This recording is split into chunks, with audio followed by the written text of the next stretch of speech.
வாழ்க வையகம், வாழ்க வையகம், வாழ்க வளமுடன். குருவே துணை. பேரன்புக்குரிய சான்றோர் பெருமக்களே, உங்கள் அனைவருக்கும் என்னுடைய ஒழுங்கறிந்த வணக்கத்தையும் வாழ்த்துக்களையும் தெரிவித்துக் கொள்கிறேன். நீங்கள் குறைந்த ஒரு 2 அல்லது 3 நாடுகளிலிருந்து வந்ததுக்குனால உங்களுக்கு சில பேருக்கு காலை வணக்கம், சில பேருக்கு மாலை வணக்கம். அது மட்டும் இல்லை, நம்ம எல்லாம் இப்போ புத்தாண்டில் நம்ம வாழ்ந்துட்டுருக்கோம் 2026. அதனால் புத்தாண்டு நல்வாழ்த்துக்கள். இந்த புத்தாண்டில் ஒவ்வொருவரும் தன் நிலையை மேம்பாடு செய்யணுன்றது தான் அடுத்தனுடைய ஒரு வாழ்த்தும் விருப்பமும். அதை நான் உங்களுக்கு தெரிவித்துக் கொள்கிறேன். அதே போல் இப்போ நாளைய மறுநாள் பொங்கல் திருநாளில் எல்லோரும் மகிழ்ச்சியாக இருப்பதற்கும் என்னுடைய நல்வாழ்த்துக்கள். அன்பர்களே, இன்று அதே போல் இந்த நிகழ்ச்சிக்கு ஏற்பாடு செய்துள்ள கத்தார் மன்ற பொறுப்பாளருக்கு நான் உளமார்ந்த நன்றியை தெரிவித்துக் கொள்கிறேன். குறிப்பாக பேராசிரியர் முத்து, பேராசிரியர் குமரேசன், பேராசிரியர் ஆனந்தராஜா போன்றவர்களுக்கு என்னுடைய வாழ்த்துக்கள், நன்றி. அதேபோல் நம்முடைய நண்பர் திரு சேகர் துரைசாமி அவர்கள் தான் நிகழ்ச்சியெல்லாம் அதாவது என்ன இந்த நிகழ்ச்சிக்கு வருவதற்கெல்லாம் ஏற்பாடு செய்கிறாங்க. அவர்களுக்கு என்னுடைய உளமார்ந்த நன்றி.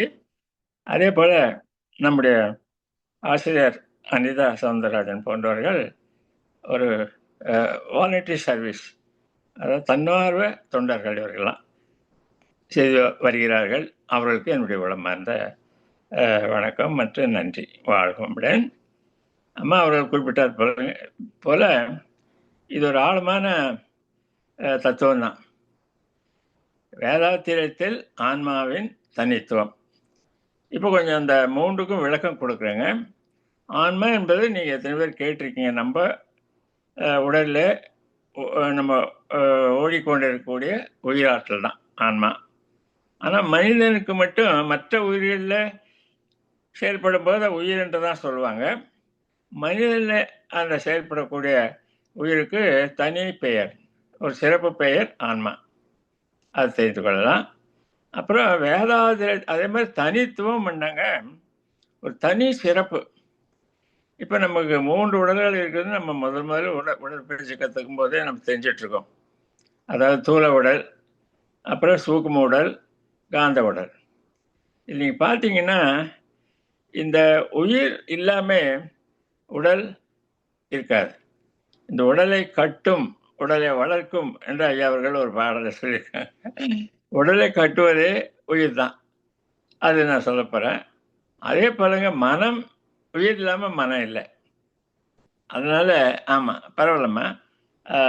அந்த மாதிரி ஒரு மிகச்சிறந்த ஒரு சாதனம் நம்மிடம் இருக்கிறது. ஆன்மா சிறப்பை ஏன் கொடுத்தாங்கன்னா, அந்த ஆன்மா தான் நம்மை அது இறையாற்றலிருந்து பிரிந்து வந்தது, மீண்டும் இறையாற்றலோடு ஒன்று சேரணுன்றது இயற்கை விதி. இது வேதகால முனிவர்களிருந்து இப்போ நம்ம வேதாந்த மகேஸ்வரர் வரை தாமே உணர்ந்து வெளியிட்டிருக்கிறார்கள் இந்த உண்மையை. ஆக நம்ம மனிதனில் இருக்கக்கூடிய இந்த உயிரென்றே சொல்லலாம். உயிரினுடைய சிறப்பு என்னன்னா, அது அந்த மனிதனில் 6ஆம் அறிவு என்ற ஒரு சிறப்பு இருக்கிறது. 6ஆம் அறிவு என்பது ஒன்றும் புதுசாக இல்லைங்க. 6ஆம் அறிவு என்பது மனத்தினுடைய தனிச்சிறப்பு. அதே மாதிரி நம்ம அறிவே தெய்வம் என்ற தலைப்பில் நம்மெல்லாம் அகத்தாய்வு 3ல் நம்ம எல்லாரும் படிச்சிருக்கோம். அது படிப்படியாக உயிரிட்ட பொருட்கள், அதுக்கப்புறம் உயிரினங்கள், 5 புலன்கள் உள்ளவை, கடைசியில் மனிதனில் தன்னை உணர்தல், இறைநிலையை உணர்தல், மறைப்பொருட்களை உணர்தல், அந்த அளவுக்கு அறிவு மேம்படுகிறது. ஆனால் அறிவு அந்த ஆன்மா கூட தான் இருக்குது. அதனால தான் ஆன்மா சிறப்புடையதை நான் சொல்கிறேங்க. இப்போ அம்மா இப்போ இதில் இப்போ பவர் பாயிண்டில் காட்டியிருக்கிறத நம்ம பார்க்கலாங்க. ஆக அந்த ஆன்மாவின் சிறப்பு என்னென்னா, அது தெய்வீக தன்மை கொண்டது. நமக்கு எல்லாம் தெரியும். பிரம்மஞானம் எல்லாரும் முடிச்சவங்க தான் நினைக்கிறேன், பெரும்பாலும் ஆசிரியர்கள் தான்.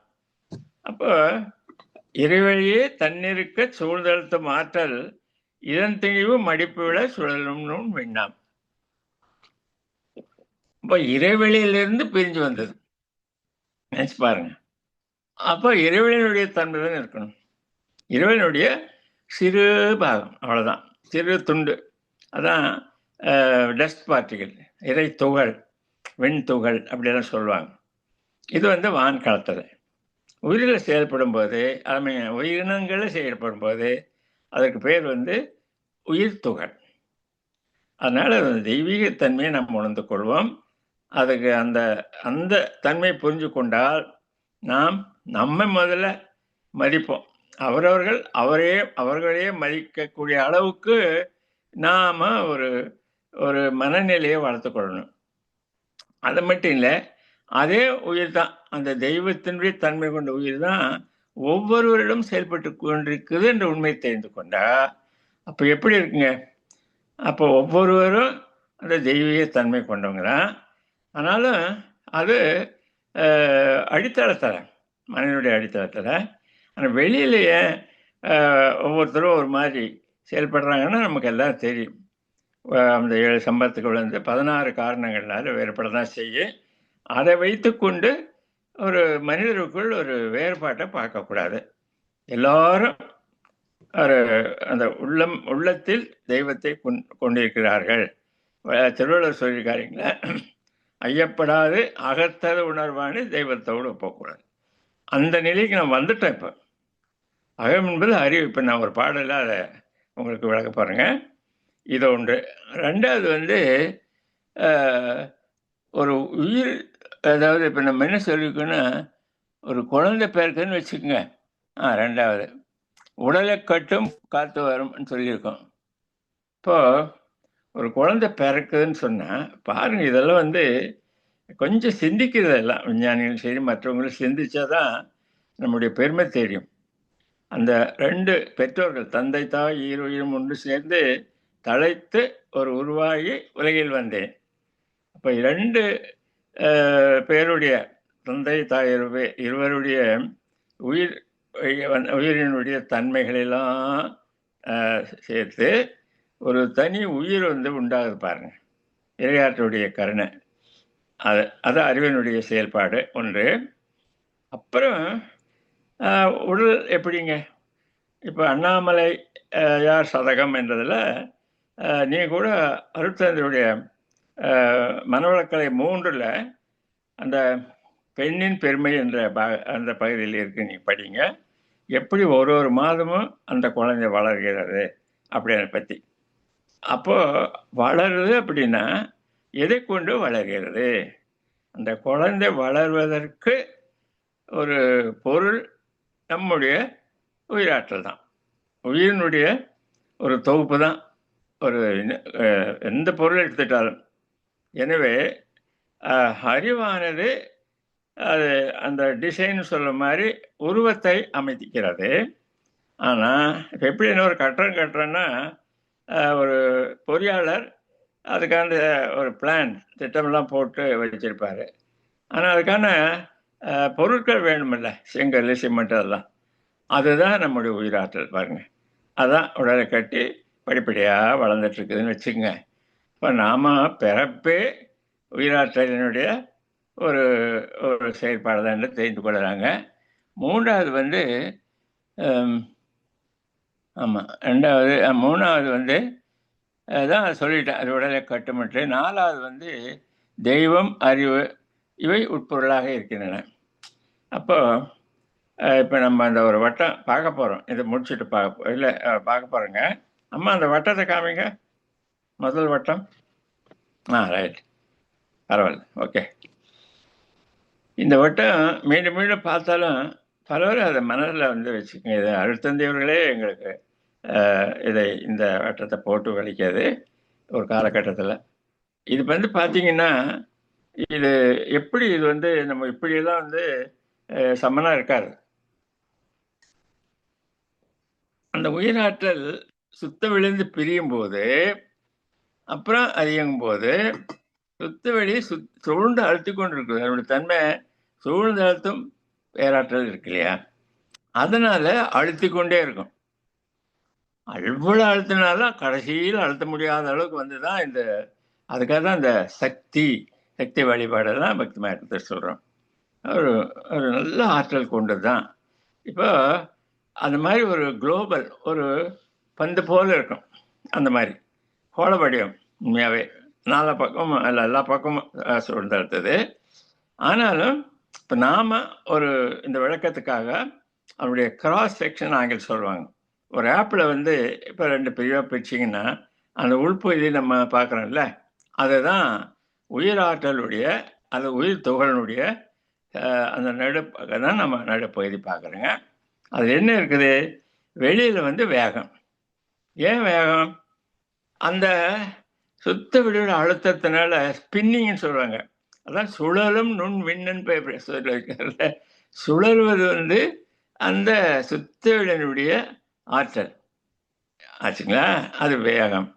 ஆனால் சுத்தவெளிய சிறு பகுதி தானே, சுத்தவெளி மையத்தில் இருக்கு, அது தெய்வம் வச்சுங்க. அதனால தான் நம்ம சாதாரணமாக குரு வணக்க பாடல் கூட பருவத்திழை இந்த உந்தன் பூரிலை தொட்டில் வந்திருக்காட்சின்னு சொல்றாரு. உடலுக்குள் உயிரை, உயிர்க்குள்ள அறிவை, மெய்ப்பொருளே அறிவாய் காட்டின்னு வருது. நீங்கள் எல்லாரும் கவனிச்சிருப்பீங்க. அதை கொஞ்சம் நீங்கள் நினைவு கூறுங்க. இங்கே இந்த வட்டம் பார்க்கும்போது உங்களுக்கு எல்லாருக்குமே உங்களுக்கு எளிதாக தெரியும். உயிருக்குள்ள அந்த மெய்ப்பொருளை அறிவாய் காட்டி அப்படி சொல்லுவார். அப்போ மெய்ப்பொருளுக்கு, அதாவது உங்களுக்கு நம்ம எல்லாரும் பிரம்மஞான வகுப்பில் படிச்சு என்னன்னா, அந்த சுத்தவெளிக்கு 4 தன்மைகள் இருக்கின்றன. உள்ளமைந்த தன்மை, இன்ஹெரண்ட் குவாலிட்டிஸ். ஒன்று பிளனம், ஒற்றாயிருப்பு, அப்புறம் பேராற்றல், பேரறிவு, காலம். ஒற்றாயிருப்பு என்பது அள்ள குறையாது, அது எப்பவுமே குறையாது. அந்த மாதிரி ஒரு தன்மை கொண்டது நம்ம சுத்தவெளி. 2வது இப்போ பேராற்றல், பேரறிவு, அதுதான் சிறப்பு தன்மை. காலம் என்பது பேராற்றலுடைய ஒரு ஆள்கையில் இருக்கு. அதனால் இப்போ இந்த 2 நம்ம உயிராற்றலை மட்டும் எடுத்துக்கிறோம். இப்போ என்ன ஆகுதுன்னா, அந்த சுத்த வெளியோடவே இருக்கக்கூடிய ஒரு அறிவு, அதான் அறிவுன்றதையும் நம்ம காமிச்சிருக்கோம். அதனால் இந்த நம்முடைய உயிர் துகளுக்குள்ளே சுத்த வெளி இருக்கிறது, அது இயங்கிறது இல்லை. அது இயங்கினால் அறிவு, அப்படி வச்சுங்க. இயங்கும் ஒரு அதே சுத்த வழி இயங்கினால் அறிவுன்னு நீங்கள் வச்சுக்கலாம். அதுக்காக தான் ஒரு பாடல் கூட அடிக்கடி நான் சொல்வேன். அறிவாக என்னுள்ளே அமர்ந்து இயங்கி கொண்டே, இந்த படத்தை வச்சா கண்டுபிடிச்சிக்கலாம். அமர்ந்து இருக்கும், ஏன்னா அது நிலையானது. இயங்கி கொண்டே, இயக்கத்தில் அறிவாக இயங்கும். அகண்ட பேரண்டத்துள் அடங்கியுள்ளவற்றை பொறியந்தியின் புலனைந்த இயக்கம் அதை மூலம் புரிந்து கொள்ளும் நுட்பம் என கற்றுட்டான்னு சொல்லுவார் அந்த பாடலை, அல்பாராட்டின் அன்பு குரல். அதனால சுத்தவெளியினுடைய ஒரு தன்மை, அது வந்து சுத்தவெளிய சார்பில் எங்குதுன்னு கூட சொல்லலாம். இது அடுத்த படத்துக்கு வாங்கம்மா, இது மனசுல வச்சு நம்ம அடுத்த படம் பார்க்குறோம்.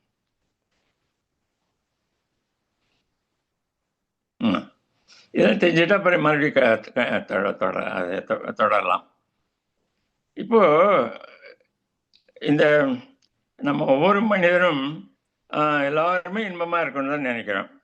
இன்பமா இருக்குதுன்னா இன்பம் அனுபவிக்கணும்னு நினைக்கிறோம். மற்ற ஊரெல்லாம் அப்போ 2 அறிவுலேருந்து ஓரறிவு, அது இயற்கையை எப்படியோ அது ரசிக்கிறதோ தெரியல. 2ஆம் அறிவிலேருந்து 5ஆம் அறிவு பறவைகள், விலங்கினங்கள்லாம் ஏதோ அவங்க பசிக்கு உண்டு விட்டு அது அமைதியாக இருந்து கொண்டிருக்கிறது. ஆனால் மனிதன் பார்த்தீங்கன்னா இப்போ 5 புலன்களால் எத்தனையோ இன்பங்களை அனுபவிக்கணும்னு நினைக்கிறேன். கண்ணால் காணக்கூடிய காட்சிக்கு அளவே இல்லை. அதே போல் சுவை, இப்படி ஒன்றொன்றும் காதில் நம்ம எத்தனையோ இசையை கேட்கணும். இப்படி 5 புலன்களை கொண்டு இன்பம் அனுபவிக்கணும்னா அதற்கு என்ன ஆதார பொருள்னா நம்முடைய உயிர் துகள் தான். உயிர் துகள் இதே அதான் போட்டிருக்கேன். அந்த சுத்த வெளியிலே சுழலும் போது ஒரு உரசல் ஏற்படுது, ஃப்ரிக்ஷன். அதான் நான் வலது பக்கம் ஒரு காட்டியிருக்கேன் பாருங்க. அந்த உரசல்னால ஒரு அலை உண்டாகுது. அந்த அலைக்கு பேர் மகரிஷி விரிவலைன்னு சொல்றாரு. இது சுழல் அலை, அது விரிவலை. அந்த விரிவலை சுழல் அலை போல ஒரு ஆற்றல் கொண்டதல்ல. அதனால என்ன ஆகுதுன்னா, அப்படியே சுத்த வெளியிலே கரைஞ்சு போகுது. அவ்வளோதான். சுத்த வெளியோட கரைந்தால் அதுக்கு பேரு சுத்த வெளியும், அந்த விரிவலையும் சேர்ந்தது தான் காந்தம். இன்னொன்னு நீங்க நினைவு வச்சுக்கணும். காந்தம் உடைய உட்பொருள் நீங்க பார்த்தீங்கன்னா, இறைநிலை இருக்கிறது, அறிவு இருக்கிறது. அதையும் நீங்க நினைவு வச்சுக்கணும். இப்ப இதே சமயத்துல நான் சொன்ன புலன்களை கொண்டு மனிதன் இன்பம் அனுபவிக்கிறான்னு சொல்றேங்க. அப்போ ஒவ்வொரு புலனையும் நாம் இதுக்கு முன்னால் ஒரு பாடத்தில் நாம் ஏற்கனவே இதை ரொம்ப விரிவாக சிந்திச்சிருக்கோம். அதாவது எப்படி ஒரு புலன் வழியாக நாம் ஒரு ஒரு கண் வழியாகவோ காது வழியாகவோ அல்லது நம்முடைய நாக்கு வழியாகவோ நாம் எப்படி இன்பம் அனுபவிக்கிறோன்னா, நம்முடைய ஜீவகாந்தம் தான் செலவாரு. இப்போ நாக்கில் ஒரு இனிப்பை போட்டீங்க, அது ஒரு தூண்ட தான் செய்துன்றார் மகிழ்ச்சி. தூண்டுதல் எப்படின்னா, நம்முடைய உடலக்கூடிய அந்த ஜீவகாந்தத்தை நாக்கு வழியாக இந்த சுவையாக மாற்றி அதை நம்ம அனுபவிக்கிறோம். நம்முடைய ஜீவகாந்தத்தில் இருக்கிறது தான் நம்ம சுவையாக அனுபவிக்கிறோம் ஒழிய, அந்த நேரடியாக இனிப்பிலிருந்து நமக்கு வரல. அதான் சொல்லுவாங்க. இப்போ 2 இனிப்பு சாப்பிட்டா கொஞ்சம் திணறுவாங்க. இன்னும் 3 நாள் சாப்பிடுமா? ஒவ்வொரு இனிப்புலையும் தனித்தனியாக நம்ம இன்பம் அனுபவிக்கிறோன்னா, அப்போ 2 மடங்கு 3 மடங்கு இன்பம் வரும்ல. நம்முடைய அந்த உயிராற்றல் கொண்ட உயிராற்றல் கொண்டது தான் ஜீவகாந்தம். உயிராற்றலுடைய அளவு போல தான் ஜீவகாந்தத்தினுடைய அளவும் இருக்கும். அதை நம்ம நினைவு கொள்ளலாம். அப்போ ஜீவகாந்த ஒரு தன்மாற்றம் பெற்று, அதான் பஞ்ச தன்மாத்திரை அப்படின்ற வார்த்தையெல்லாம் கேட்டிருக்கீங்க. அதை நம்ம இன்பம் அனுபவிக்கிறோம். அது என்னன்னா, ஒவ்வொரு புலனுக்கும் ஒரு அளவு வைக்கிறது. இயற்கை நீதிப்படி இப்போ காது வழியாக எத்தனையோ ஒரு இசை எல்லாம் கூட கேட்குறாங்க. பல சொற்பொழிவு கூட கேட்கலாம். ஆனால் ஒரு அளவுக்கு மேலே போனால் அது முடிவுதல் நமக்கு. ஏன்னா அந்த காதுக்கு ஒரு குறிப்பிட்ட நேரத்தில் அந்த ஜீவகாந்தத்தை தன்மாற்றம் செய்வதற்கான ஒரு அளவு இருக்கிறது. ஒவ்வொரு பொருளுக்கும் இருக்குது. கண்ணுக்கு சரி, காதுக்கு சரி, மூக்கு சரி, எல்லாமே. அப்போ உடனே நம்ம அதை நிறுத்திடணும். இல்லைன்னா அது சிக்கல் வந்துடும். அதான் துன்பமாக மாறுது. இன்ப துன்பம் என்பது என்னென்ன ஒரு பாடல் கேட்டிருக்கீங்க. அது இன்பமே அந்த அளவு மீறும்போது அதுக்கு மறுபெயராம் துன்பமாயும் இரண்டும் அறிவின் அலைகளாயும் கண்டேன்னு சொல்றாரு. ஆக அளவு மீறும்போது அது மட்டும் இல்லை, நம்ம உடம்புல குறிப்பிட்ட அளவு ஜீவகாந்தம் இருக்கணும். என்ன சொல்லப்போனால் உயிர் துகள் இருக்கணும். அந்த அளவுக்கு ஒரு 100 யூனிட்னு வச்சுக்கோங்க. அது கீழே குறைஞ்சி போயிட்டா அப்போது துன்பம் தான். நம்ம இந்த புலனை எதுவும் அனுபவிக்க முடியாது, கை காலில் கொண்டு எதையும் செய்ய முடியாது, அதை இயங்க முடியாது. அந்த ஆற்றல் இல்லை. அதான் எரிபொருள். அதனால் 2 வகையில் நமக்கு துன்பமும் வரக்கூடிய வாய்ப்பு இருக்குதுன்னு தெரிஞ்சுக்கொள்ளணும். அப்புறம் மனம் நம்ம எல்லாரும் தெரிஞ்சது தான். ஆனால் மனதை பற்றி இன்னும் முழுமையாக தெரிஞ்சவங்க மிக குறைவுன்னு அர்த்தம் அவர் சொல்லுவாங்க. மனம் எங்கே வர்றதுன்னாங்க, இங்கே தான். ஒரு 5 புலன்கள் மூலம் நம்முடைய ஜீவகாந்தம் தன்மாற்றம் பெறும்போது அந்த ஜீவகாந்தத்தின் உட்பொருளாக இருக்கக்கூடிய அதை வட்டம் பார்க்கணும்ல, அறிவு உணருது. இன்பமோ துன்பமோ உணர்கிறது. அவ்வாறு உணரக்கூடிய தன்மை பேர் தான் மனம், வேற ஒன்றும் இல்லை. ஏன்னா நம்ம அறிவை பற்றி கேள்விப்பட்டிருக்கோம். அதை இயக்க ஒழுங்காக ஒரு சிறு இறைத்துகள் முதல் அது பெரிய பெரிய அண்டம் வர அதை ஒழுங்கமைப்பாக வைத்து கொள்கிறது. இவ்வளவுதான், அது இவ்வளவு வேகத்தில் தான் ஓடணும், இப்படியெல்லாம் அதை ரெகுலேட் பண்ணுவான்னு சொல்லுவாங்க. அது இயக்க ஒழுங்காகவும் செயல்படும். உயிரினங்களில் இந்த ஒரு உணர்வு என்பதாக செயல்படும். அப்போ அதுக்கு பேர் மனம். அதான் அடுத்த சொல்கிறாங்க, அறிவு நிலையானது, மனம் என்பது ஒரு அலை தான்.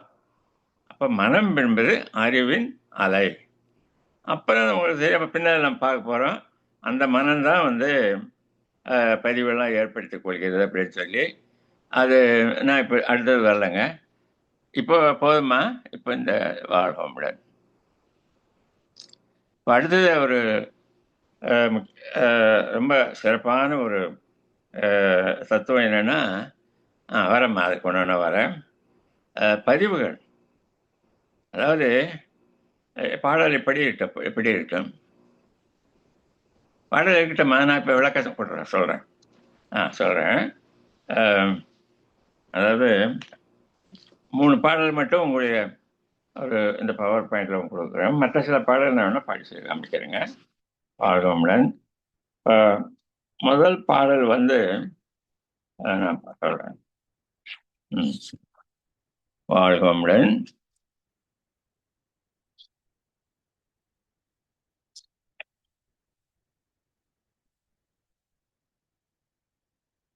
ஆமாம். உயிர் ஒடினால் தெய்வம். இங்கே இது எல்லாமே உயிர் என்ற ஒரு பிரிவில் நீங்கள் பல பாடல்கள் இருக்குன்னு அதில் சில பாடல்கள் நான் எடுத்துட்டு இருக்கேன். மற்ற பாடல்கள் நீங்கள் படித்து நல்லா தெரிந்து கொள்ளலாமுங்க. இது என்ன உயிரை பற்றி விளக்கம் உலகத்தில் எங்கேயே கிடையாது. அழுத்தந்தேவர்கள் தான் விளங்கி நமக்கெல்லாம் விளக்கி இருக்காங்க. உயிர் அப்படின்னா நான் ஏற்கனவே சொன்னேன், உயிர் பிறந்ததுன்னு வச்சுக்கோங்க. தெய்வம் தான் அதனுடைய தாய் வீடு. மீண்டும் அந்த தாய் வீடு போகணும். அதுக்கு என்ன பண்ணணுன்ற சொல்றாரு. உயிரின்ற நுண்பொருளின் கூட்டு இயக்கம் உலகம். ஏற்கனவே சொன்னதை நான் இப்போ ஒரு ரிவிஷன் மாதிரி வச்சுக்கோங்க. உலகம் எந்த ஒரு பெரிய அண்டம் எடுத்துக்கிட்டா கூட பல கோடிக்கணக்கான உயிர்த்தொகுடைய கூட்டு. அதே தான் உடல் தோற்றங்கள் நம்முடைய. அப்புறம் அத்தோற்றத்துள் உயிருக்கு உயிராய் அகமென்று அறிவாய் ஆற்றும். இந்த வார்த்தையெல்லாம் நல்லா தெரிஞ்சுக்குங்க. இப்போ திருக்குறள் பொருள் வந்து எத்தனையோ முனைவர் பட்டம் பெற்றவர்கள் எழுதியிருக்காங்க. அவர்களுக்கு இந்த ஒரு ஆன்மீக ஒரு விளக்கம் தெரியாததுனால அவங்களுக்கு தெரிஞ்சது உள்ளே அப்படின்னு சொல்லுவாங்க, அவ்வளோதான். அது இல்லை. ஆனால் உயிருக்கு உயிராய் அகம் என்ற அறிவாயாற்றும் உட்பொருளே மெய்ப்பொருளாம் அது சொல்றாருப்பாங்க. அப்போ ஒரு இறைத்துகளுக்கு உள்ளே அகம் என்ற அறிவாயாற்றும்.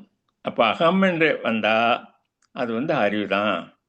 ஏன்னா அறிவு வந்து தெய்வத்துக்கு உள்ளே இருக்கு. அறிவை நாம் பயன்படுத்தி தெய்வத்தை பார்க்கலாம். அதனால இப்போ அந்த விளக்கம் நான் இப்போ சொல்கிறேன். திருக்குறளில் ஐயப்படாது அகத்தது உணர்வானே தெய்வத்தோடு ஒப்பக்கூடாது. அகத்தது என்ற அறிவுக்கு அடித்தளமாக இருக்கக்கூடிய அந்த தெய்வத்தை உணர்ந்தார்னா அவரே ஒரு தெய்வ மனிதராக கருதப்படுவார் என்றது அந்த பாடலுடைய விளக்கம். இன்னும் பாருங்க, உயிரினிலே மனமடங்கும் உடற்பயிற்சி உண்மை நிலை உணர்த்தவல்ல அகத்தவம்.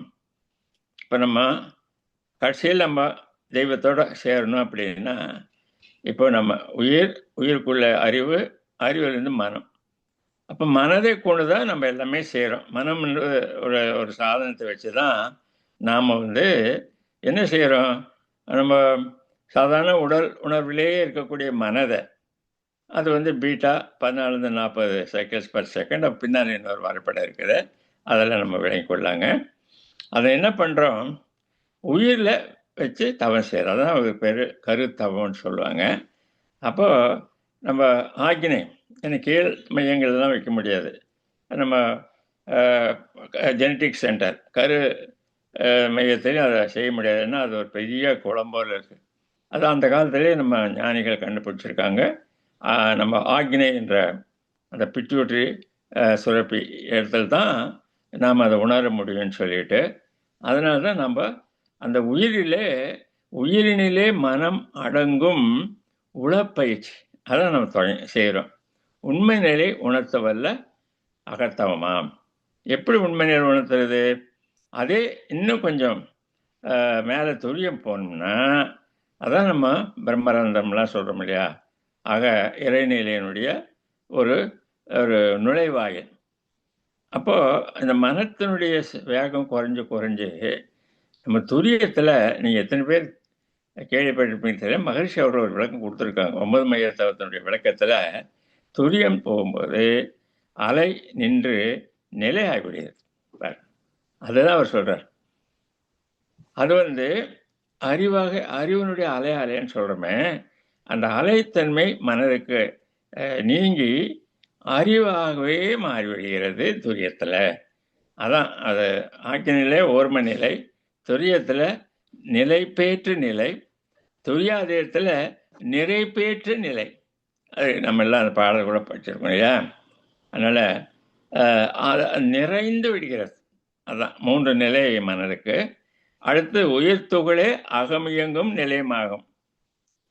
அறிவியங்குழி உயிர் படர்ந்தால் உலகமாம், ஒடுங்கினால் தெய்வம். இது இவ்வளவு எளிதாக நம்ம புரிஞ்சு கொள்ள முடியுது பாருங்க. படர்ந்தால்னா நம்ம உயிருணர்வுல 5 புலங்கள் மூலம் நம்ம அந்த மனதை செலுத்தணும்னா உலக பொருட்களை பார்க்க முடியும், மற்ற மனிதர்களை பார்க்க முடியும். ஆனால் உள்முகம் சேர்த்து, அதான் நம்ம பதஞ்சலி சொல்லியிருக்காரு இல்லைங்களா, பிரத்யாகாரா தாரணா தியான சமாதி. அந்த பிரத்யாகாரன்றது வெளியிலேயே அலைந்து கொண்டிருக்கிற அந்த மனதை உள்முகமாக சேர்த்துறது. அதான் அவர் சொல்கிறாருங்க. உள்ளே நீங்கள் போய் அப்புறம் துரியம் நம்ம அப்புறம் பெரிய மண்டலம் வரைக்கும் விரிஞ்சு அது அலைச்சல் வேகன்னு குறையுது. அப்புறம் சுத்த வெளியோட கொண்டு போய் மனதை சேர்த்துறோம். அப்போ மனன்றது அது அறிவினுடைய ஒரு அலையில் ஷேடோ அப்படி இருக்கும். ஆனால் இருக்கும், அறிவு பிரியாது அது, ஆனால் செயல்படாது. அதான் அப்போ நம்ம சுத்த வெளியோடு நம்ம துரியாதத்தில் கடைசியில் போய் மனதை நம்ம அல்லது அறிவை நம்ம வைத்து நம்ம தவம் பண்ணும்போது அது ஒடுங்க தவம். அது பார்த்தீங்கன்னா ஒடுங்குன்னு வேற ஒன்றும் இல்லை, அலைச்சல் வேகம் குறைந்து குறைந்து குறைந்து ஒடுங்குது அப்படின்னு பொருள் எடுத்துக்கொள்ளாங்க. இப்போ 2வது எடுத்துக்கமா, 2வது கவி அதே தலைப்பில் தான் அது. ஏன்னா இதெல்லாம் நீங்கள் இன்னும் நீங்கள் இல்லை உங்கள் வீட்டில் போய் எல்லாம் படித்து நல்ல ஒரு விளக்கம் பெறணுன்றது என்னுடைய விருப்பம். இப்போ பாருங்க, உயிரென்றால் இயக்கம், உண்மை என்றால் உண்மை எனில் இருப்பம். இருப்பு, அது இருப்பாக இருந்தது சுத்தவெளி, அதிலிருந்து பிரிஞ்சு வந்து இயக்கம் இருக்குது. அப்புறம் உணர்ந்திடுவோம் அவ்வியக்க ஒழுங்காற்றல் அறிவாம். நான் ஏற்கனவே சொன்னேன், அதான் ஒழுங்காற்றலாக செயல்படுது. உயிரிழம் அலை இருப்போடு ஒன்று கலந்துட்டால் ஜீவகாந்தம் நம்ம ஏற்கனவே பார்த்தோம். ஓங்குவதே பேரியக்க கலக்காந்தம், கலத்து காந்தம். இது பேரியக்க மண்டலத்தில் எரித்துகள் பெற விண்துகளுடைய அலை அந்த சுத்த வழியில் சேர்ந்து அது வான்காந்தமாகிறது. இது நம்முடைய உயிரினத்தில் ஜீவகாந்தமாகிறது. உயிர் துகளே மைய ஈர்ப்பால் ஒன்று கூட. இது இந்த ஒரு விஞ்ஞான உண்மை எந்த அளவுக்கு விஞ்ஞான புரிஞ்சிருக்காது தெரியல. எப்படி நம்ம ஒரு 5 பூதங்கள் கூட, பூதம்ன்றது பௌதிக பிரிவு தான், வேற ஒன்றும் இல்லை. எப்படி காற்று வரணும், முதல் விண்ணு தான். விண்ணுவே அந்த ஒரு விண்துகள் ஓட சுத்தவெளி சேர்ந்து ஒரு குறிப்பிட்ட ஒரு வால்யூம் அதில். அப்போ ஒரு விழுக்காடு விண்துகளும் அப்புறம் 99 ஸ்பேஸ் வெளியே இருந்தால் அதுக்கு பேர் தான் விண்துகள், ஆகாஷன்னு சொல்கிறோம். அப்புறம் காற்றுன்னு போகும்போது 298, நெருப்புன்னு போகும்போது 397, அப்புறம் நீர் வரும்போது 496, கெட்டி பொருள் வந்தால் 595. இப்போ அந்த காலத்தில் அவ்வியாரே சொல்லியிருக்காங்க, பரமாய சக்திகள் பஞ்சமாபூதம் தரம் மாறி தோன்றும் பிறப்பு. எப்படி சொல்லுங்க, 2000 ஆண்டுக்கு முன்னே அதுக்கப்புறம் வருது, ஒன்றுன்னா சொல்கிறாங்க.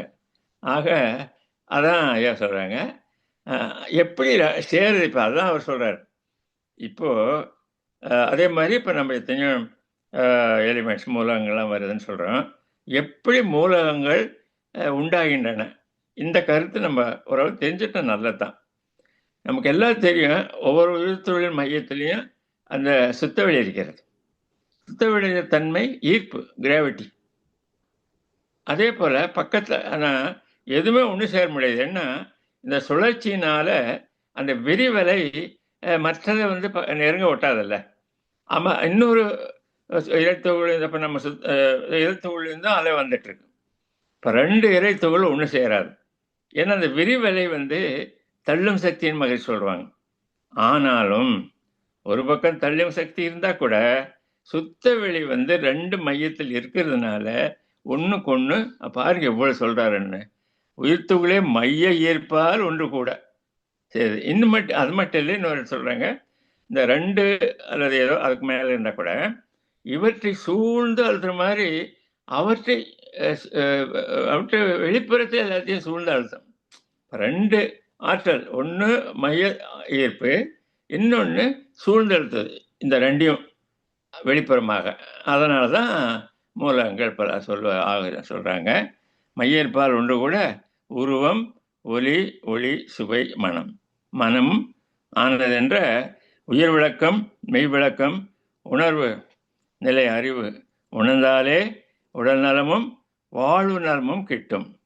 நான் அப்புறமா உங்களுக்கு விளக்குறேங்க. அது எப்படின்னா, இது தெரிஞ்சுக்கிட்டு நம்ம உயிருடைய ஒரு அளவையும் தன்மையும் தக்க வைத்துக் கொள்வோம்.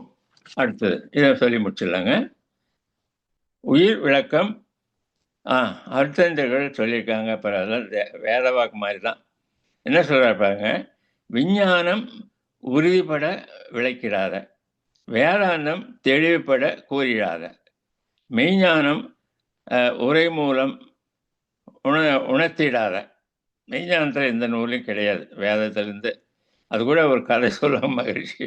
நாங்கள்லாம் இப்போ எடுக்கும்போது அந்த இதெல்லாம் கதை தானே புராணம். அதில் போய் அந்த யமன் கிட்ட போய் ஒருத்தர் நாரதரை யாரை கேள்வி கேட்குறாங்க. நான் வேற ரிஷிகேஷன் ஒருத்தர் கேட்குறாரு, உயிரை பற்றி எனக்கு விளக்கம்னு. உயிரை பற்றி விளக்கம் மட்டும் நீ கேட்காதப்பா, வேறு எது வேணா கேளு, நான் சொல்லிடுறேன் அப்படின்னு சொல்லுவார். சாமியோர் சொல்லுவாங்க. ஆக சொல்லுவார், மெய்ஞானம் இல்லை, விஞ்ஞானம் இல்லை, வேதாந்தம் இல்லை, மிகச்சிறந்த தத்துவம் உயிராம் தேர்வீர். விஞ்ஞானம் மனித இனம் அடையும் போதே ஈதல் இசைப்பட வாழ்தல் இயல்பாய் உண்டாம்.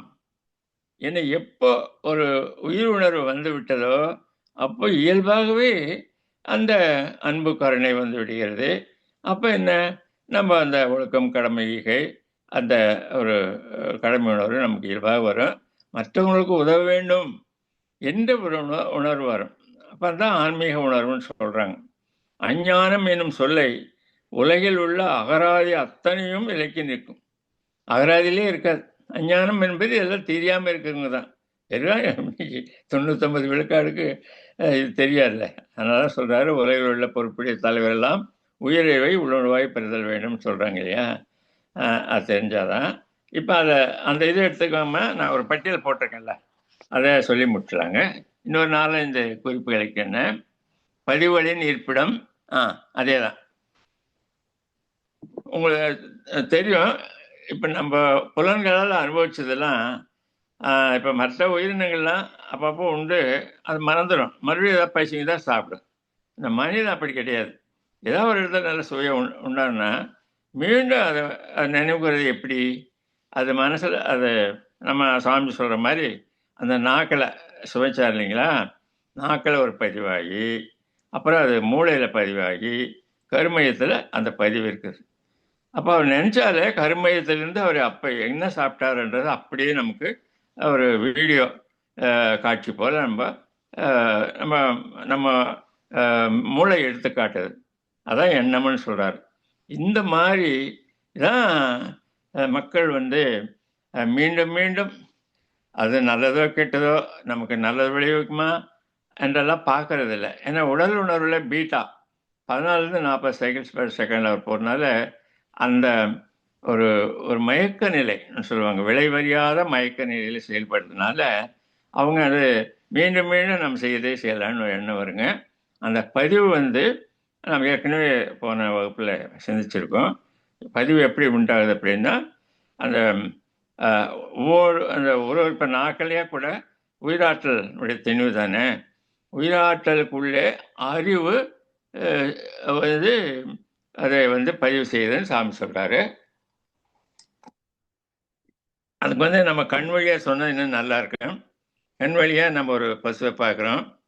அப்போ இந்த பசு வந்து அதனுடைய 10 அலகு அதில் ஜீவகாந்த அலைன்னா நமது ஒரு அலகு வெளியே போயிட்டே இருக்கும். 10 அதிகமாக இருக்கனால நம்ம உடம்பு நம்ம நோக்கி வரும். கண்ணுக்கு வந்தது. அப்போ 10 மைனஸ் 1 9 9 யூனிட் அலகு நம்முடைய உயிராற்றல் செலவு செய்து தான் அந்த பசுவை பார்க்க முடியும். அது ஒன்று. அப்போ அந்த பசு வந்து நம்ம கண்களில் ஒரு சின்ன கொசு மாதிரி பதிஞ்சிருந்தது. உங்களுக்கு எல்லாம் அந்த பாடல் தெரியும் உங்களுக்கு.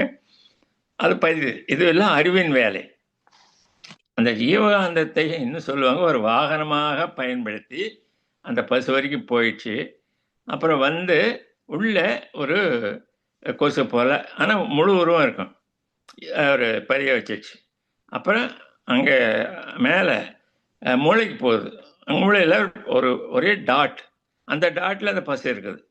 அப்புறம் உடலில் இருக்கிற, ஏன்னா ஜீவகாந்தத்தினுடைய உட்பொருள் தானே டாட்ன்றது. இப்போ நம்ம வட்டத்தில் பார்த்தோமே அந்த அந்த சுத்த வழின்னு நினச்சிக்கோங்க. அது நல்ல முறையில் அது என்ன, அது உடல் முழுதும் ஜீவகாந்தம் இருக்கனால எல்லா அந்த ஜீவகாந்தத்தை ஒன்றுலேயும் இந்த உயிர் துகள் இருக்குன்னு நினைவு வச்சுக்கோங்க. அந்த அந்த வழியாக இது ஒரு சுரங்கப்பாதை மாதிரி. நம்ம கூட இந்த பஞ்சபூத தகவத்தில் கடைசியில் ராகு கேது சொல்கிறோம்ல, அதில் பிளாக் ஹோல், அதுபோல் ஒவ்வொரு உயிர் துகளுக்கும் மையத்தில் அந்த இது இருக்குனால சுத்தவெளியுடைய தன்மை என்னென்னா எல்லாவற்றோட இணைந்திருக்கும். அதான் அவர் சொல்கிறாரு. ஆக அதனால் என்ன ஆகுதுன்னா உடல் முழுவதும் பரவி கடைசியில் கருமையத்தில் தெரியும். உங்களுக்கு எல்லாருக்கும் தெரியும், கருமையம் ஜீவகாந்த மையம், உயிர் மையம், அப்புறம் உடலுக்கு ஒரு ஆதாரமாக இருக்கக்கூடிய வித்து குழம்பு மையம், உங்களுக்கு எல்லாம் தெரியும். சரி, அப்போ இதில் என்ன தெரிஞ்சுக்கணும் அப்படின்னா, நம்ம அப்புறம் என்னென்னா மீண்டும் அவருக்கு ஒரு நினைவு வந்தாலும் சரி, இல்லை எந்த சுழல் வேகத்தில் இது பதிவானதோ அது எதேச்சியாக கூட வரலாம். அதனால் அப்படி வரும்போது உடனே நம்ம பார்த்தது, அதில் உண்டது, கேட்டது, இந்த மாதிரி ஒரு பலனையும் நம்ம அனுபவித்தது எல்லாமே மூளைக்கு வந்து, அந்த மூளையினுடைய ஒரு தன்மை என்னென்னா அந்த கருமையத்திலிருந்து மேலே எடுத்து அது ஒரு காட்சியாக காமிக்கும். இதுதான், அதுதான் எண்ணம்னு சொல்லுவாங்க. அப்போ இது போல் பதிவு வந்து உயிர் துகளில் பதியுது. அதை அதனுடைய சிறப்பை தெரிஞ்சுக்கணும். ரைட். அப்புறம் உடலில் உயிரின் அளவு மிகவும் குறைந்தால் உடலை விட்டு போயிடணும் மகிழ்ச்சி, அந்த ஒரு பாடல் கூட இருக்குது. ஆனால் உயிர் அழியாது. ஏன்னா ஏற்கனவே நான் சொன்ன மாதிரி இந்த கருமையத்தில் தான், கருமையம் தான் உயிர் மையம். ஒரு குறிப்பிட்ட அளவு கீழே உயிர், அது பொதுவாக அவளுடைய ஒரு முயற்சியாலையும் வைத்துக்கொள்ளலாம். அல்லது ஒருத்தர் வந்து ஏதோ நோய்வாய்ப்பட்டு இந்த உயிராற்றல் ஒரு அளவு கீழே போனால் உடல் இயக்கம் மன இயக்கம் முடியாது. அப்போ அது வந்து முழுமையாக அது வெளியே போயிடும், ஜனன உறுப்பு வழியாக வெளியே போயிடுதுன்றது தான் ஐயாவுடைய விளக்கம். அதான் உண்மையான ஒரு இறப்பு. சரி, ஆனால் அது என்ன ஆகுதுன்னா, அந்த மாதிரி அந்த வெளியில் போன உயிர் வந்து நம்ம ஏற்கனவே ஒரு 2 ஆண்டுக்கு முன்னாடி சிந்திச்சிருக்கோம். அதாவது உயிரின் நிலை பிறப்புக்கு முன்னும் இறப்புக்கு பின்னும். பிறப்புக்கு முன்னும் பெற்றோர்கள், இறப்புக்கு பின்னு அந்த பதிவு எவ்வளோ இருக்கும். இப்போ பதிவு வந்து நீக்கி அது ஒரு தூய்மையாக இருந்ததுன்னா நேரம் சுத்தளிக்க போயிடும். அது ஐயாவுடைய பாடல் நான் இப்போ படித்து காமிக்கிறேன், ஞானம் வாழ்வில் இருக்குது. அதுக்கு அடுத்தபடியாக இருந்தால் அது வான்காந்தத்தில் இருக்கும். ஆனாலும் வான்காந்தத்தில் இருந்து கொண்டு மற்றவர்களுக்கு நம்மளாம் தவம் செய்கிறீங்களா, அவங்களுக்கு ஊக்கம் கொடுத்துட்ருக்கோம். அதுவும் கட்சியில் சுத்த வழிக்கு போய் ஆகணும். அப்போ தான் அது முடிவு. இன்னும் அடுத்த ஒரு கொஞ்சம் குறைவாக அதிகமாக பதிவு இருந்தால் சூரிய களம், அப்புறம் பூலோகம், அப்புறம் சாரோக்கியம், சாயுச்சியம், அப்புறம் சுத்தவெளின்னு சொல்லுவாங்க. இந்த 4 தளங்களில் இருந்து அது கடைசியில் அதை இளநீரோடு சேர்ந்ததாகணும்னு ஐயா சொல்லியிருக்காங்க. ஆக உயிரில் உள்ள பதிவுகள் நான் சொல்லியிருக்கேன். இப்போ உயிர்களிலும் அது ஐயா ஒரு பாடல் சொல்கிறாங்க, விண்ணகத்தும் கலந்து விடும் பதிவு அதிகமாக. ஏன்னா அதை தான் நீங்கள் ஒரு ஒரு வேறொரு சமமான பதிவுள்ள ஒரு மனிதனுடைய ஆன்மாவோடு சேர்ந்துடும்ன்றாங்க. சேர்ந்து அப்புறம் அவர் மூலமாக அது மீண்டும் பதிவில் கழிக்கணும். அதான் சொல்லுவாங்க, உங்களுக்கு இது வேலை தேவையா? ஆனால் இதெல்லாம் தெரிஞ்சிச்சுன்னா நிச்சயம் வாழ்நாளில் பதிவை கழிச்சிடணும். இல்லாட்டா நம்ம ஏன் இன்னொரு உயிரில் போய் எத்தனை பேர் உங்களுக்கு தெரியும், கிராமங்களெல்லாம் அந்த ஆன்மாவெல்லாம் வந்து ஒரு மாதிரி பேசுவாங்க, நீ ஏன் இங்கே இது மேலே வந்த அப்படி இப்படின்னு சொல்லி. அந்த ஒரு ஒரு வசதிக்கெல்லாம் நமக்கு ஆளாகக்கூடாது. பதிவை நீக்கிட்டோம்னா நமக்கு குறைஞ்சது நம்ம பேரியக்க மண்டலத்துக்காக போயிடலாமில்ல. இதுதான் நம்முடைய உயிரின் வரலாறு. இப்போ கடைசியாக அந்த வரைபடம் காமிங்கம்மா. இல்லை கடைசியில் இது நீங்கள் ஏற்கனவே பார்த்தா கூட இப்போ நீங்கள் கொஞ்சம் பார்த்துங்க ஒரு சில மணித்துகளில். இப்போ நம்ம தவமெல்லாம் செய்கிறோம். எத்தனை பேருக்கு நம்ம போகிறோம் நம்ம துரியத்துக்கு மேலே நம்ம துவாதசாங்கம், அப்புறம் சந்திரன் சூரியன் பேரியக்க மண்டலம், அப்புறம் அதுக்கப்பால் எல்லையற்ற பெருவெளியோட போகிறோம். சரி, ஆனால் நம்ம மனசு வந்து இல்லை நம்ம உடலோட தொடர்பு இருக்குன்றது அநேகமாக எல்லாரும் தெரிஞ்சுப்பீங்கன்னு நினைக்கிறேன். அது தெரிஞ்சுக்கணும். நம்முடைய உடம்புல இருக்கிற ஜீவகாந்தம் தான் மனமாக போயிட்டுருக்கு. அங்கே நீங்கள் எந்த இடத்துல இருக்கீங்களோ அதுக்கு தகுந்த ஒரு மாற்றங்கள் உடலிலே ஏற்படும். இது யாரும் விளக்குற மாதிரி தெரியல மற்ற ஒரு நிறுவனங்களில். ஐயா தான் விளக்கியிருக்காங்க. ஆக சாதாரண இப்போ மனவிளக்க நூலில் இல்லை, இது ஒரு அன்பொழியில் ஒரு கட்டுரை இருந்தாரோ அதை வச்சு நான் சொல்கிறேங்க. அப்போ பீட்டான்ற அந்த உடல் உணர்வுகளே இருக்கிறவங்களுக்கு அந்த சுத்த விளையினுடைய அளவு குறைவாக இருக்கும். அந்த இருத்தவில பார்த்தோம்ல, ஆமாம், அதனால் அது வேகம் அதிகமாக இருக்கும். உங்களுக்கு எல்லாம் தெரியும், மனதினுடைய அடித்தளம் இறைத்துகள். இறைத்துகள் தானே காந்தமாகி மனமாக செயல்படுகிறது. அப்போது மன வேகம் அதிகம்னா உயிர்த்தினுடைய வேகம் அதிகமாக இருக்கும். வேகம் அதிகமாகனா அது அந்த உங்களுக்கு நிலையான பொருள் குறைச்சல் தான் இருக்க முடியும். நீங்கள் பாருங்கள். ரெண்டாவது ஆக்கினை துரியம் போகும்போது உங்களுக்கு ஆல்ஃபான்ற ஒரு சுழல் வேகத்தில் 13 8 to 13ன்னா வேகம் குறைய இந்த எழுத்தோடைய வேகம் குறையுது. ஜீவகாந்த செயல்பட்ட கூட ஜீவகாந்தத்தில் ஒவ்வொரு உயிர்த்துகளும் செயல்பட்டு கொண்டு தான் இருக்கிறது. ஒன்று இந்த இப்போ அந்த மாதிரி வேகமாக செயல்படும் போது உங்களுக்கு தெரியும், சினம் கவலையில் வந்ததுன்னா உங்களுக்கு ஒன்றுக்கொன்று விரியும். அதாவது அதனுடைய விரிவலையினால் கொஞ்சம் டிஸ்டன்ஸ் அதனுடைய ஒன்றுக்கு ஒன்று கொஞ்சம் விரிந்து தான் போகும், இடைவெளி அதிகமாகிடும்.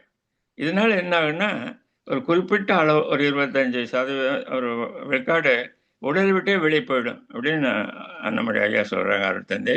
அப்போ என்ன ஆகும் பாருங்கள், அதை ஈடுகட்டுறதுக்காக இன்னும் வேகமாக சுழலும்போது உங்களுக்கு ரத்த ஓட்டம் அப்புறம் காற்றோட்டம் எல்லாமே வேகமாக செயல்படும். உங்களுக்கு தெரியும் அந்த மாதிரி ரொம்ப சிரமோடு இருக்கவங்களுக்கு எப்படியெல்லாம் வெளியில் தோட்டம் இருக்குன்றது தெரியும். ஆனால் ஆல்பாவில் வந்து அமைதியான ஒரு மனநிலை வந்துடுச்சு. அதனால் அந்த உயிர்த்துகள் நெருங்கி இயங்கும். ஏன்னா உங்களுக்கு இந்த தள்ளும் ஆற்றல் குறைஞ்சிச்சு, வேகம் குறைஞ்சிச்சு. அப்போது நெருங்கி இயங்கும்போது நம்ம உடம்பில் தேவையான அத்தனை உயிர்த்துகள் இருக்கும், ஜீவகாந்தம் ஓரளவுக்கு நிரம்பி இருக்கும். ஆச்சுங்களா?